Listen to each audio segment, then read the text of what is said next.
नमस्कार विद्यार्थी मित्रांनो. आज आपला जो व्हिडिओ आहे हा एक विषयाबद्दल आहे आणि तो पेपर पॅटर्नबद्दल आहे. तर द्वितीय सत्र परीक्षा 2025-26 त्याचबरोबर समजा इतर काही द्वितीय सत्रामध्ये जे पेपर होतात त्याचे पेपर पॅटर्न कशा पद्धतीने असतात. तर या ठिकाणी आपण वर्ग 8वा या वर्गाचा विषय भूगोल या विषयाचा आपण या ठिकाणी पेपर पॅटर्न बघणार आहोत. त्या ठिकाणी तुम्हाला वरतीच जे स्ट्रक्चर दिलं, तुमचा वर्ग 8वा वगैरे, दिनांक, विद्यार्थ्याचे नाव, त्याचबरोबर तुम्हाला वेळ, हजे क्रमांक, त्याचबरोबर तुम्हाला एकूण गुण किती दिलेले, 50 गुण दिलेले आहेत. हा 50 मार्काचा पेपर तुम्हाला या ठिकाणी सोडवायचा आहे. तर याच्यामधला तुम्हाला सर्वात प्रथम प्रश्न पहिला खालील दिलेले विधाने पूर्ण करा. हे जे काही खाली तुम्हाला 1-2 उदाहरणं दिलेली, ही विधानं तुम्हाला काय करायची, पूर्ण करा.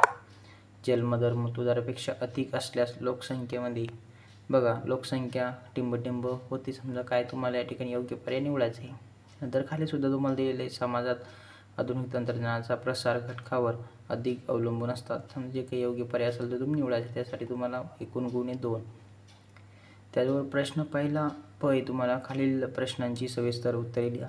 कोणतीही एक, यासाठी तुम्हाला गुण आहे 2 गुण आहे. यासाठी सुद्धा तुम्हाला सविस्तर उत्तरे लिहायची, कोणतीही एक लिहायचे. परंतु त्यानंतर प्रश्न 2 आहे, खालील विधाने तपासा आणि अयोग्य विधान दुरुस्त करून पुन्हा लिहा. आता या ठिकाणी तुम्हाला प्रश्न व्यवस्थित वाचायचा आहे विद्यार्थी मित्रांनो, कारण खाली दिलेले विधाने तपासायचे आणि आपल्याला अयोग्य विधान काय करायचं ते दुरुस्त करून पुन्हा लिहायचे. या ठिकाणी तुमची मिस्टेक होते. या ठिकाणी तुम्हाला गुण आहे त्याला 6 गुण आहे. खाणकाम हा भूमी उपयोजनाचा भाग नाही. केंद्रीय व्यवहार विभागात कारखाने असतात. साक्षरतेमुळे प्रदेशातील लोकसंख्येची गुणवत्ता ठरते. आता खूप महत्त्वाचा प्रश्न आहे एकूण, कारण की तुम्हाला या ठिकाणी 6 गुण आहे. त्या ठिकाणी 3 प्रश्नाला 6 गुण आहे. तर आपल्याला हा प्रश्न महत्त्वाचा आहे. तसे सर्वच प्रश्न महत्त्वाचे, परंतु आपल्याला या ठिकाणी 2 गुण आहे प्रत्येकी. त्याचबरोबर प्रश्न दुसरा खालील प्रश्नांची थोडक्यात उत्तरे लिहा. या ठिकाणी तुम्हाला याला सुद्धा 4 गुण आहे. खालील प्रश्न थोडक्यात उत्तरे लिहायची. लोकसंख्येची घनता अधिक असल्यास प्रदेशात कोणत्या समस्या असतात. ग्रामीण भूमी उपयोजनामध्ये बघा, शेती का महत्त्वाची असते. जे काही ग्रामीण भाग असतो याच्यामध्ये शेती का महत्त्वाची असते. तर प्रश्न तिसरा खालील प्रश्नांची भौगोलिक कारणे लिहा. आता या ठिकाणी तुम्हाला याला सुद्धा तुम्हाला 8 मार्क आहे, 6 मार्क आहे. हे तुम्हाला जे काही भौगोलिक कारणे पद्धतशीर लिहायचे. याच्यामध्ये 3 प्रश्न दिलेले आहे, व्यवस्थित पद्धतीने सोडायचे. नागरी भागात सार्वजनिक सुविधा व क्षेत्र अत्यावश्यक असते. कार्यकारी लोकसंख्या गट महत्त्वाचा असतो. लोकसंख्या एक महत्त्वाचे संसाधन आहे. प्रश्न तिसरा तुम्हाला दिलेला आहे, फरक स्पष्ट करा. कोणतेही एक, या ठिकाणी सुद्धा तुम्हाला 4 गुण आहे.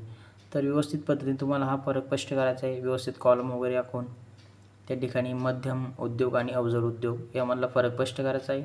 त्याचबरोबर तुम्हाला कृषीपूरक उद्योग, माहिती तंत्रज्ञान उद्योग, त्याच्यामधलं तुम्हाला दोन्हीपैकी कोणते एक तुम्ही सोडू शकता आणि त्याला तुम्हाला एकूण 4 गुण आहे. त्यानंतर प्रश्न 4 आहे, टिपा लिहा. कोणती एक टिपा लिहायची, यासाठी तुम्हाला 2 गुण आहे. काय वहिगोटी रचना, क्षेत्रभेद आणि साक्षरता याच्याबद्दल तुम्हाला टिपा लिहायची, माहिती लिहायची व्यवस्थित. या ठिकाणी तुम्हाला काही समजा प्रश्न 4 आहे, लॉंग फॉर्म लिहा.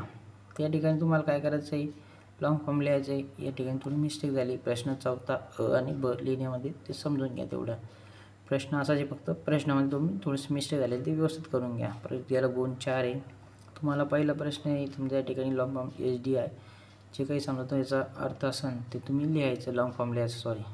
तर UNDP समजा याचं काही लॉंग फॉर्म असेल इंग्रजीमध्ये ते वर्ड्स असेल ते तुम्ही पूर्ण करायचे. बुकमध्ये दिलेले असतात, बुकमध्ये बघून घ्यायचे. त्यानंतर खाली जर आलं तुम्हाला प्रश्न 5वा, या ठिकाणी दिले खाली दिलेली आकृती पूर्ण करा. या ठिकाणी जे काही समजा आकृती किंवा सारणी दिलेली आहे ती तुम्हाला पूर्ण करायची. हिला सुद्धा तुम्हाला एकूण 5 गुण आहे. त्या 5 गुण असल्यामुळे या डायग्रामसुद्धा महत्त्वाचं आहे. लोकसंख्येच्या वितरणावर परिणाम करणारे घटक, जे काही समजा लोकसंख्येच्या वितरणावर परिणाम करणारे जे घटक आहे ते काही तुम्हाला दिले, प्राकृतिक घटक, आर्थिक घटक, राजकीय घटक आणि सामाजिक घटक. याच्यामध्ये समजा आणखी काही जे समजा जे घटक येतात ते तुम्हाला खाली वर्गीकरणाद्वारे लिहायचे.